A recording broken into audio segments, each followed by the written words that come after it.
Hello friends, welcome to WiFi study changing the way of learning. सभी का हार्दिक अभिनंदन है WiFi study education YouTube channel पर। और दोस्तों, कैसे हो सब लोग आप? राम राम सबको, राम राम भाइयों सबको, राम राम। उम्मीद करो कि सभी चीज़ें पहले जैसे ही हो जाएं, यथावत हो जाएं, ये महामारी का प्रकोप ख़त्म हो जाए और सब चीज़ें पहले जैसे सुचारू रूप से चलने लग जाएं तो सब अच्छा है। और पढ़ाई चल रही होगी आपकी। तो कल अपन ने टॉपिक पढ़ा था राजस्थान की जातियाँ। राजस्थान की जातियों के बारे में अपन ने चर्चाएं की थी। तो आज उसी क्रम में अपन आगे बढ़ रहे हैं और आज अपन बात कर रहे हैं मित्रों राजस्थान की जातियों में। आज पढ़ेंगे राजस्थान की अपन जातियों में आदिवासी लोग। राजस्थान की आदिवासी जातियाँ। आदिवासी, राजस्थान की आदिवासी जातियाँ। राजस्थान की आदिवासी जातियाँ। आज अपन चर्चा करने वाले हैं राजस्थान की आदिवासी जातियों की। तो आदिवासी जातियों में सबसे पहले अपन ये देखें कि आदिवासी होते को कौन है। तो ऐसे लोग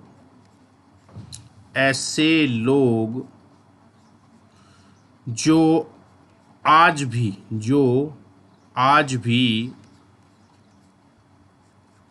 ऐसे लोग जो आज भी समाज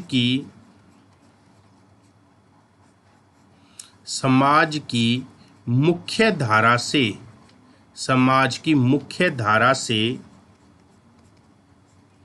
पृथक हैं। समाज की मुख्य धारा से पृथक हैं अर्थात समाज की मुख्य धारा से नहीं जुड़े हुए हैं। समझ में है ना? याद रखना है आपको। और समाज से पिछड़े हुए हैं वो आदिवासी लोग कहलाते हैं।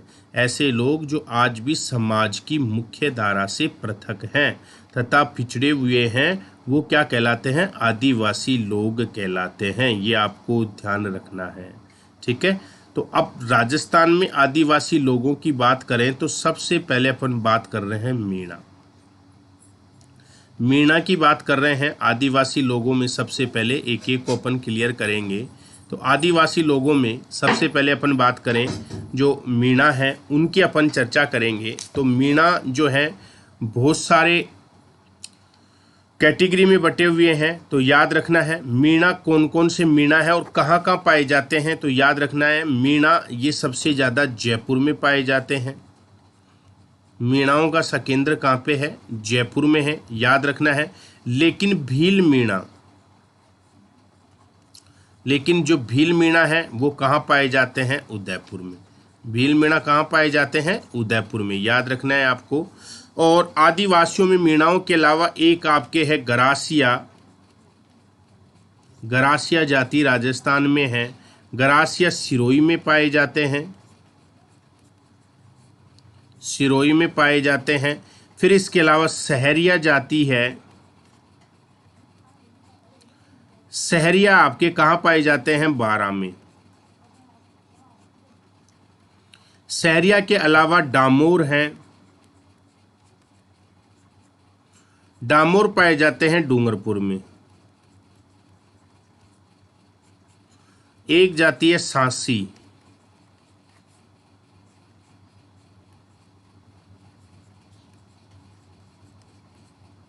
भरतपुर में पाई जाती है।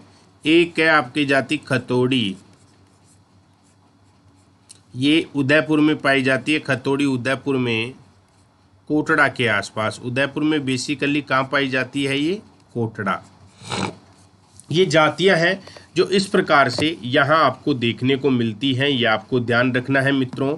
कई बार परीक्षाओं में से आपसे क्वेश्चन पूछ लेता है कि ये जो जातियां हैं ये कहाँ देखने को सबसे ज़्यादा मिलती हैं। तो आपको ध्यान रखना है ये जातियां आपके इस प्रकार से विभिन्न क्षेत्रों में फैली हुई हैं। सुमेलित में प्रश्न पूछ लेता है कि भील सबसे ज़्यादा कहाँ पे है, गरासिया सबसे ज़्यादा कहाँ पे है, सहरिया सबसे ज़्यादा कहाँ पे है, डामोर सबसे ज़्यादा कहाँ पे हैं, सांसी सबसे ज़्यादा कहाँ पे है, खतौड़ी सबसे ज़्यादा कहाँ पे है। डामोर सीमलवाड़ा में सबसे ज़्यादा है।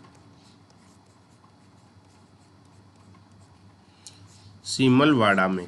और कतोड़ी सबसे ज़्यादा कहाँ पे है? कोटड़ा में। यह आपको ध्यान रखना है। क्लियर है? अब अपन विभिन्न जातियों को इनको पढ़ने का प्रयास करेंगे, इनके बारे में जानने का प्रयास करेंगे। तो जैसे सबसे पहले अपन बात कर रहे हैं भील।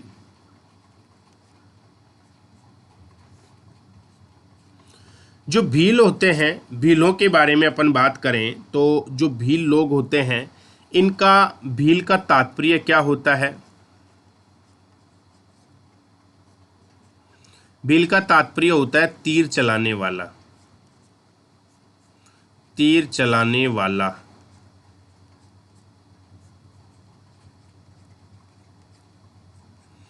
तीर चलाने वाला, याद रखना है। भील का तात्पर्य क्या होता है? तीर चलाने वाला होता है। यह आपको ध्यान रखना है। समझ में है ना? तीर चलाने वाला होता है, यह आपको ध्यान रखना है मित्रों। अब जो भील हैं, इन भीलों की उत्पत्ति, भीलों की उत्पत्ति कैसे कैसे भीलों की उत्पत्ति हुई है मेरे मित्रों? तो मानव शास्त्री भीलों को, मानव शास्त्री ये कहते हैं कि ये मुंडा जाति के वंशज हैं। मुंडा जाति के वंशज हैं। भीलों का संबंध कौन सी जाति से है? मुंडा जाति से। मुंडा जाति से। तो मानव शास्त्री क्या कहते हैं कि भीलों का संबंध किससे है? मुंडा जाति से है। ये आपको ध्यान रखना है मेरे मित्रों। हैडन क्या बोलता है कि ये द्रविड़ वंश से हैं। ये किस किस से संबंधित है? द्रविड़ वंश से संबंधित है। याद रखना है, ये द्रविड़ वंश के पूर्वज माने जाते हैं। द्रविड़ों के पूर्वज, द्रविड़ों के पूर्वज, उनके पूर्वज माने जाते हैं। हैडन इनको द्रविड़ों का पूर्वज मानते हैं। और रिजले भी इनको द्रविड़ों के पूर्वज के रूप में एक्सेप्ट करते हैं। प्रोफेसर घुआ जो भील हैं, इनको बोलते हैं कि ये प्रोटो ओस्ट्राइड हैं। प्रोटो ओस्ट्राइड से संबंधित हैं। ओस्ट्राइड से संबंधित हैं। प्रोटो ओस्ट्राइड से संबंधित है। तो प्रोफेसर घुआ इनको प्रोटो ओस्ट्राइड जाति से संबंधित मानते हैं।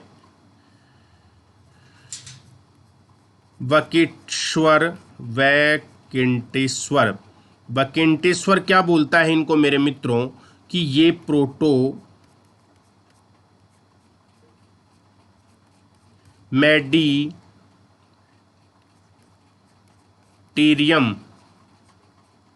जाति से संबंधित है। मेडिटेरियम जाति से संबंधित है, ये आपको ध्यान रखना है। और संस्कृत साहित्य में इनकी उत्पत्ति शिव से मानी गई है। शिव से। संस्कृत साहित्य भीलों की उत्पत्ति किससे मानता है? शिव से मानता है। कि यानी कि शिव से इसलिए मानता है कि शिव जी की उपपत्नी थी भीलनी।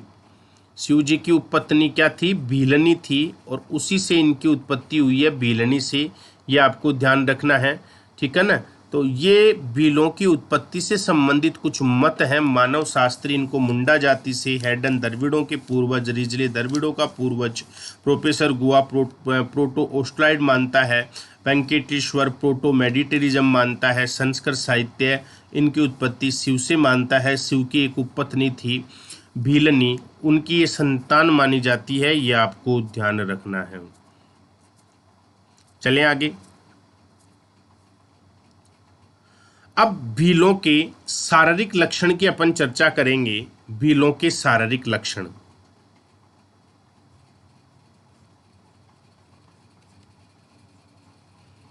भीलों के शारीरिक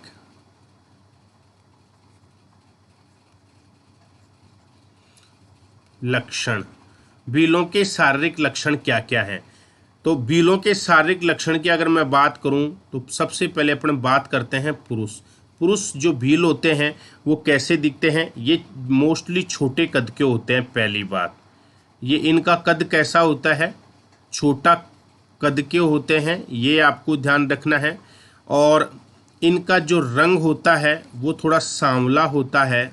सांवला रंग, क्योंकि धूप में काम करते हैं। ये सांवला रंग, और इस समय लॉकडाउन चल रहा है तो सांवला रंग वाला भी अगर घर में बंद रहता है तो गोरा हो जाएगा, और अगर अब गोरा नहीं हो सकता तो दुनिया की कोई सी भी क्रीम लगा लो वो गोरा नहीं हो सकता। तो रंग इनका सांवला होता है। नाक थोड़ी इनकी चौड़ी होती है। नाक क्या होती है? चौड़ी होती है। यही आपसे विशेषता परीक्षा में पूछ लेता है, समझ में आया ना। आंखें थोड़ी लाल होती हैं। आँख क्या होती हैं इनकी? थोड़ी लाल होती हैं, यह आपको याद रखना है। लेकिन इनकी जो हड्डियां होती हैं आपकी हड्डियों से थोड़ी क्या होती हैं? मोटी होती हैं। ये इसके शारीरिक लक्षण किसके हैं? पुरुष के। महिलाओं के लक्षण देखते हैं अपन। भील महिलाओं के लक्षण।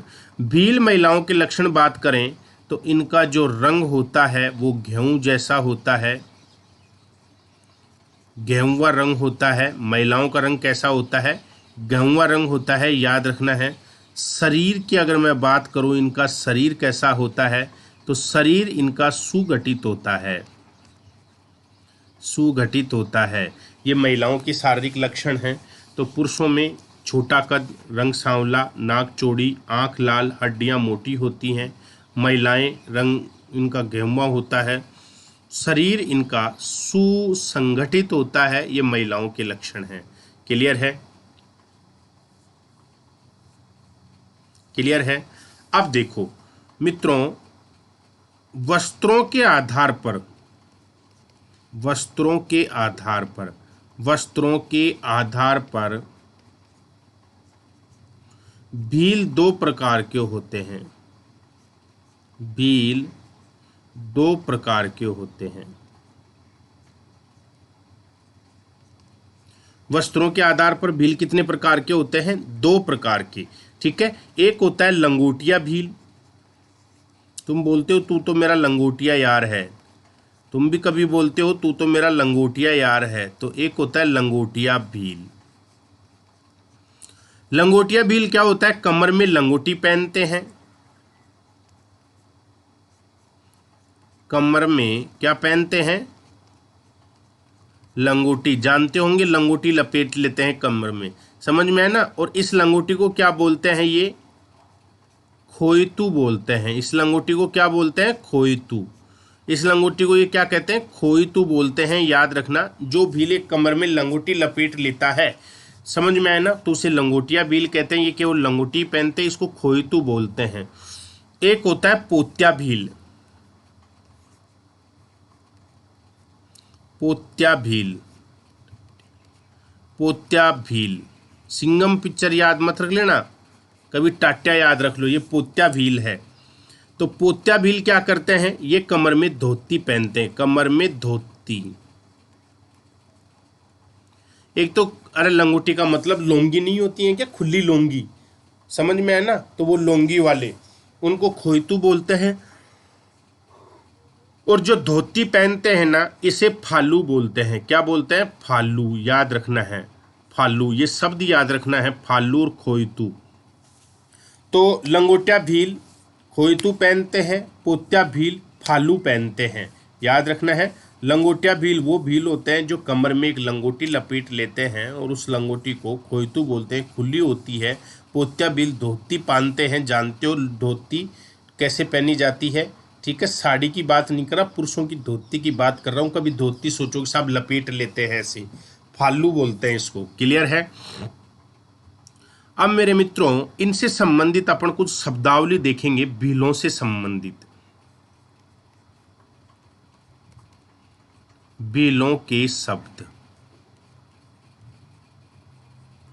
भीलों के शब्दों में अगर मैं बात करूं तो सबसे पहले होता है टेपाड़ा। टेपाड़ा क्या होता है? भीलों में एक शब्द प्रचलित है टेपाड़ा, समझ में है ना। तो भीलों में टेपाड़ा क्या होता है? भीलों की तंग या सकड़ी धोती।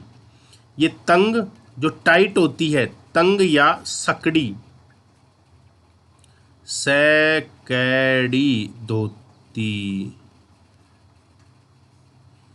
सकड़ी धोती। याद रखना है, तंग या सकड़ी धोती। आजकल वो जीन्स चल गई चिपकी वाली, अपन भी पहनते चिपकी जीन्स, समझ में है ना।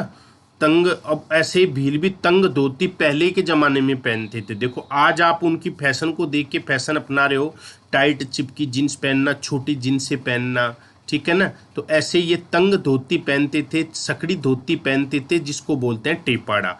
तो भीलों की तंग या सकड़ी धोती को क्या बोलते हैं? टेपाड़ा। याद रखना है। पोत्या, अगला शब्द है पोत्या। अब पोत्या क्या चीज होती है? जो भील होते हैं अपने सिर को ढकने के लिए सफेद रंग का जो साफा बांधते हैं उसे पोत्या बोलते हैं। सफेद रंग का साफा, सफेद रंग का साफा, अपन तो फेटा बोल देते हैं। ये सफेद रंग का जो साफा होता है उसको पोत्या बोलते हैं। ये जैसे तौलिया होता है ना, बड़ा सफेद रंग का तौलिया जिसको लपेट लेते हैं, सिर के लपेट लेते हैं, तो उसको पोत्या बोलते हैं। अपन उसको सापा बोल देते हैं, फेटा भी बोल देते हैं अपन, ठीक है। और ये उसको पोत्या बोलते हैं, याद रखना है। अगला है अटक।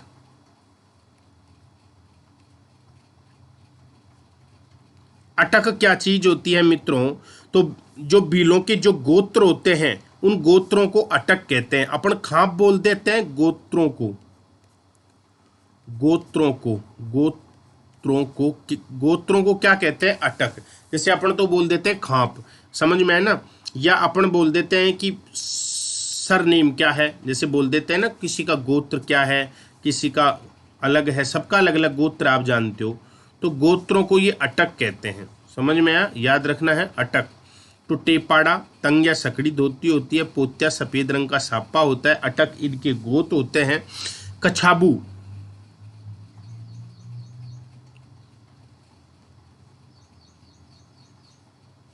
खचाबू, तो कई बच्चे तो सोच रहे हो खचाबू कच्छा होता होगा, कच्छा नहीं होता है। भील स्त्रियां जो होती हैं वो काले व लाल रंग का जो घाघरा पहनती है, छींट का, समझ में है ना, काले व लाल की छींट का, काले व लाल रंग की छींट का, लाल रंग की छींट, छींट का घाघरा, वो क्या है? खचाबू। अरे एक जैसे देखो मैं बताऊं आपको, ये है, मैं आपको बता दूं, देखो ये ब्लैक कलर है, ये ब्लैक कलर मैंने बना दिया और ये घाघरा बना दिया मैंने। ये ब्लैक कलर का पूरा, ये ब्लैक कलर का घाघरा है, ये ब्लैक कलर का घाघरा है, पूरा ब्लैक कलर है ये, ठीक है। ये ब्लैक कलर का घाघरा है, ये ऐसे ये घाघरा हो गया आपका। और इसमें क्या होता है? इसमें लाल लाल रंग की ऐसी छींट होती है, ऐसी टिमकी होती है बड़ी बड़ी, लाल रंग की, लाल रंग की बड़ी बड़ी टिमकी होती है ऐसे, ठीक है। ये लाल रंग की बड़ी बड़ी टिमकी मान दी मैंने, टिमकी। और इसमें क्या होता है, ये है ना, एक लाल रंग की पट्टी यहाँ पे होती है, ये लाल रंग की पट्टी है, ठीक है। और एक इसमें लाल रंग की पट्टी यहाँ होती है, एक लाल रंग की पट्टी इसमें यहाँ होती है, जिसको तुम झल्लर वल्लर कुछ भी बोलते रहते हो। ये लाल रंग की पट्टी होती है, समझ में है ना। इसको बोलते हैं खचाबू। तो भीलों में जो काले व लाल रंग की छींट का जो घाघरा होता है उसको खचाबू बोलते हैं, ये आपको ध्यान रखना है। क्लियर है? प्रिया, पीरिया क्या होता है? पीरिया क्या होता है? अब ये क्या होता है, भील जो लोग होते हैं उनके जो विवाह के अवसर पर जो भील दुल्हन होती है उसको पीले रंग का लहंगा और ओढ़नी पहनाती है, उसे पीरिया कहते हैं। तो विवाह पर दुल्हन को, विवाह पर दुल्हन को पीले रंग की ओढ़नी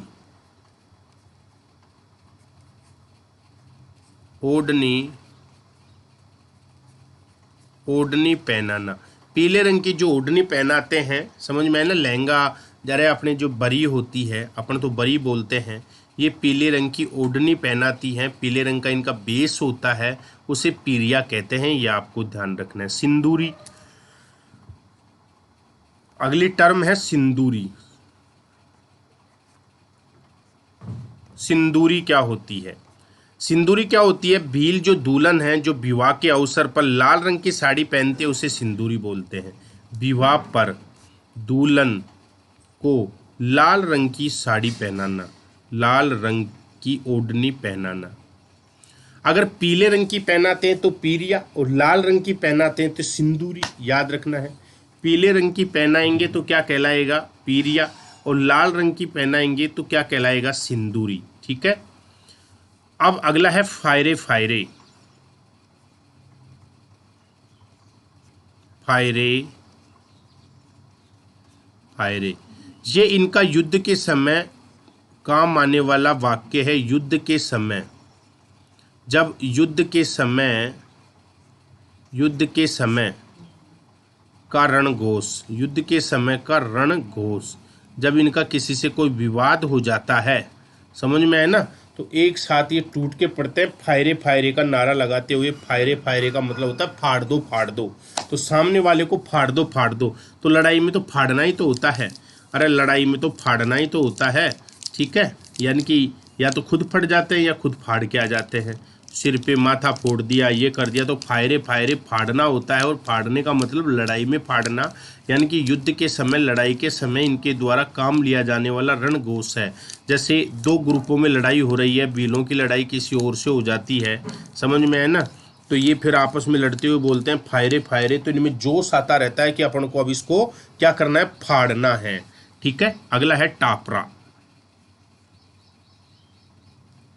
अब टाबर मत समझना, ये टापरा है। टापरा क्या है? ये भीलों का घर होता है।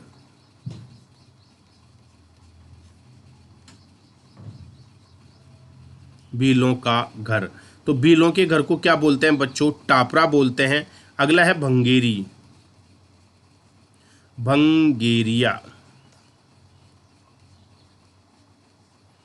भंगेरिया क्या चीज होती है? ये भीलों का त्योहार है। भीलों का त्योहार। भंगेरी भीलों का त्योहार है। इस त्योहार के अवसर पर भील युवक व युवता अपना क्या करते हैं? जीवन साथी चुनते हैं। यानी कि लड़के लड़कियां, भीलों के लड़के और भीलों की लड़कियां अपना जीवन साथी चुनती हैं। अपना जीवन साथी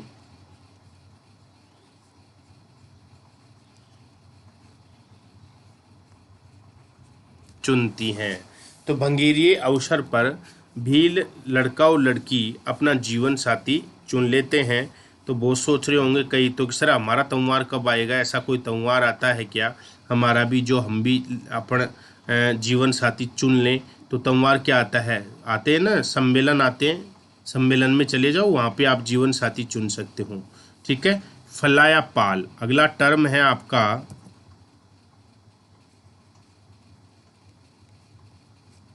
फलाया पाल।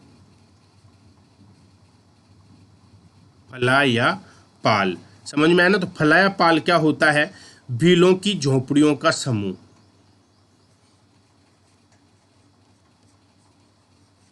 भीलों की जो झोपड़ियां होती हैं एक ही स्थान पर,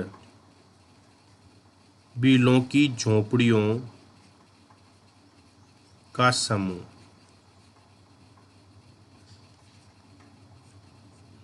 तो भीलों की झोपड़ियों का समूह क्या कहता है? कहलाता है फला या पाल कहलाता है। ये आपको ध्यान रखना है। अगला है भराड़ी। भराड़ी क्या चीज होती है? ये भीलों की लोक देवी है।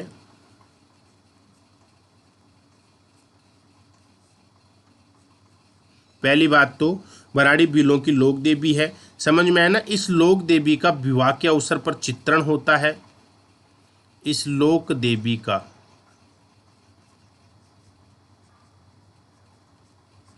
विवाह के अवसर पर, विवाह के अवसर पर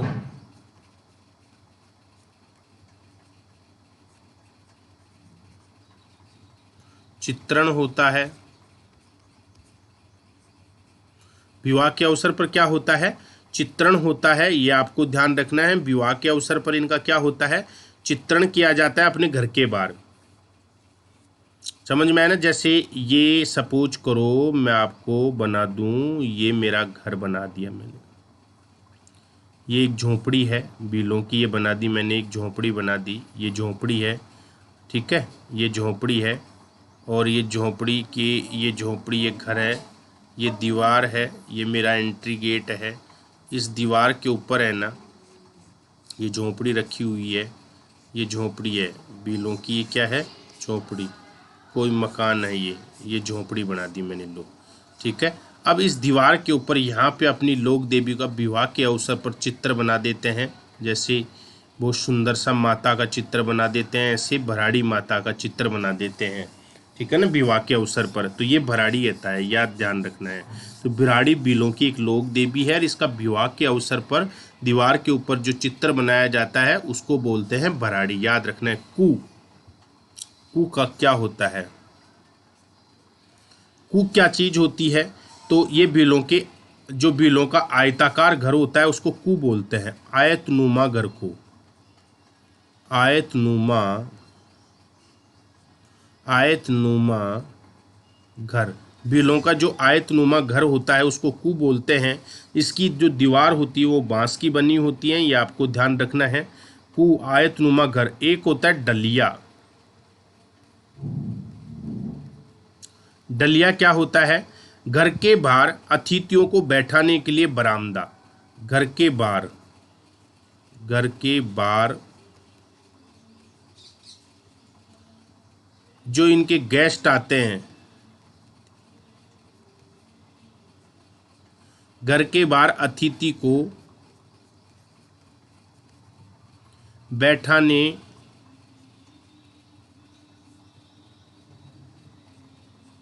का बरामदा,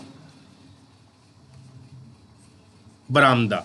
अरे डलिया, जो डेला होता है ना, डेला, अपन उसको डेला बोल देते हैं, ये डलिया बोल देते हैं, डेला या डलिया। तो डेला क्या होता है, जैसे हमारे भी अपने भी होता था डेला, याद रखना है। तो डेले का मतलब होता है जो अतिथि आते थे वो घर के बाहर बरामदा में पड़ा रहता था और उस डेले के ऊपर लाकर उनको बिठा दिया जाता था। उसके ऊपर एक दरी टाट पट्टी बिठी होती थी, उसको अपन ने बिठा दिया, रिश्तेदार को आया, रिश्तेदार आराम से उस पर बैठ गया और बेचारा रेस्ट करता है, चाय पानी पी लेता है, ठीक है। तो इसको बरामदा में बिछा दिया जाता था, वो डेला होता था, ठीक है ना, ये आपको ध्यान रखना है। तो इसको अपन डलियां बोल देते हैं, ये आपको याद रखना है। अगला है छेड़ा फाड़ना।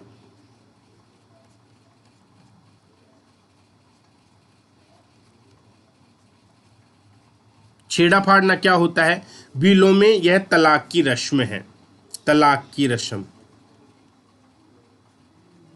तलाक की रस्म, बिलों में तलाक देने की रस्म, छेड़ा फाड़ना। इसमें क्या होता है, जो गांव का मुखिया होता है उस गांव के मुखिया के सामने महिला जो होती है अपने साड़ी का पल्लू फाड़कर ये घोषणा करती है कि मुझे वर्तमान पति के साथ में नहीं रहना।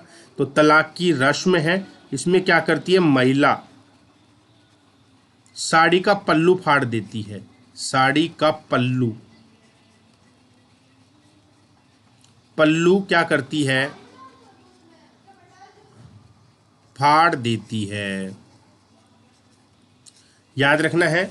छेड़ा फाड़ना तलाक की एक रस्म है, महिला साड़ी का पल्लू फाड़ देती है, यह आपको ध्यान रखना है इसमें, और इसको बोलते हैं छेड़ा फाड़ना। हाथी बीड़ो अगला है आपका,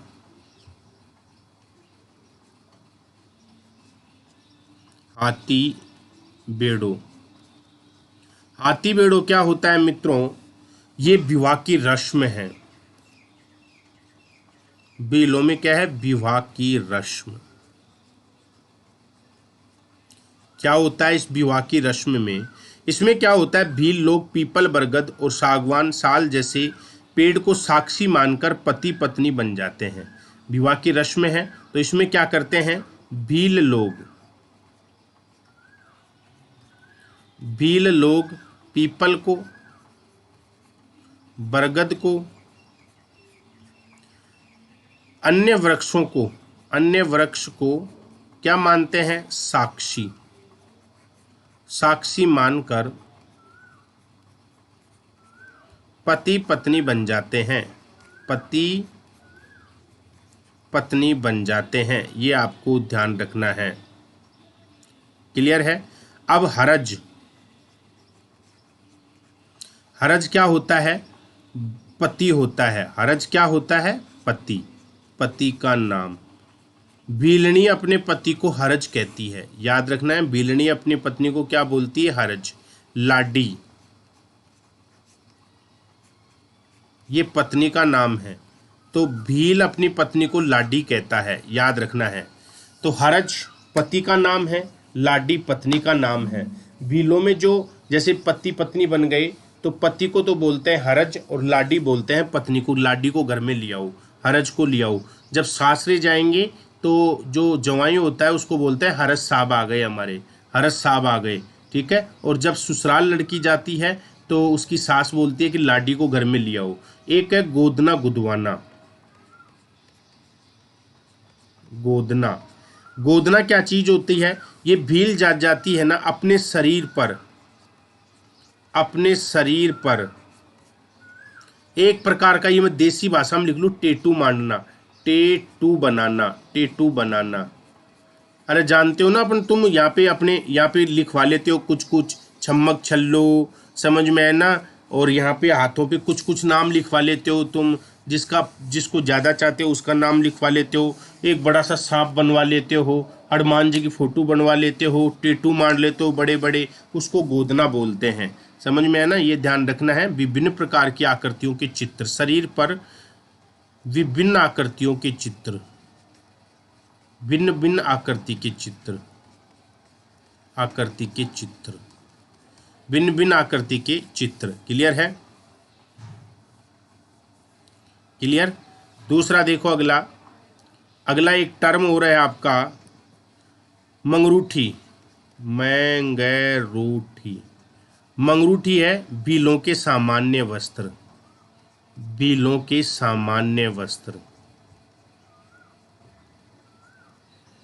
भीलों के सामान्य वस्त्र। भीलों के सामान्य वस्त्र क्या कहलाते हैं? मंगरूठी कहलाते हैं। भीलों के सामान्य वस्त्र क्या कहलाते हैं? मंगरूठी। ये आपको याद रखना है। क्लियर है? भीलों के सामान्य वस्त्र क्या कहलाएंगे? मंगरूठी के नाम से जानते हैं। तो ये भीलों के से संबंधित आपको शब्दावली मैंने बताई है। अभी इसके तो बहुत सारी चीज़ें हैं, करेंगे इनको पूरा, यहाँ से प्रश्न आता है। तो ये ध्यान रखना है, जो भी पढ़ो डिटेल में पढ़ो, शॉर्ट में कुछ मत पढ़ो। बिल्कुल सीधी सीधी चीज़ें हैं। अभी इनके नृत्य देखेंगे, इनकी प्रथाएं देखेंगे, इनके सामाजिक प्रभाव देखेंगे, सब चीज़ें अपन को देखना है। लेकिन ये प्रथाएं हैं जो आपको समझ में आई होंगी सारी की सारी, ठीक है ना। तो ये आपको ध्यान रखना है मेरे मित्रों। इससे आगे का पार्ट अपन अगली क्लास में करेंगे। तब तक के लिए शुभ समाचार आपको कि आप अच्छे से रहना, बढ़िया रहना, ठीक है। और 6100 प्रश्नों की एक श्रृंखला चल रही है जीके की, आप एनरोल कर सकते हो उसमें वाईफाई जीके रेफरल कोड लगाकर, ठीक है। Bye, wish you all the best.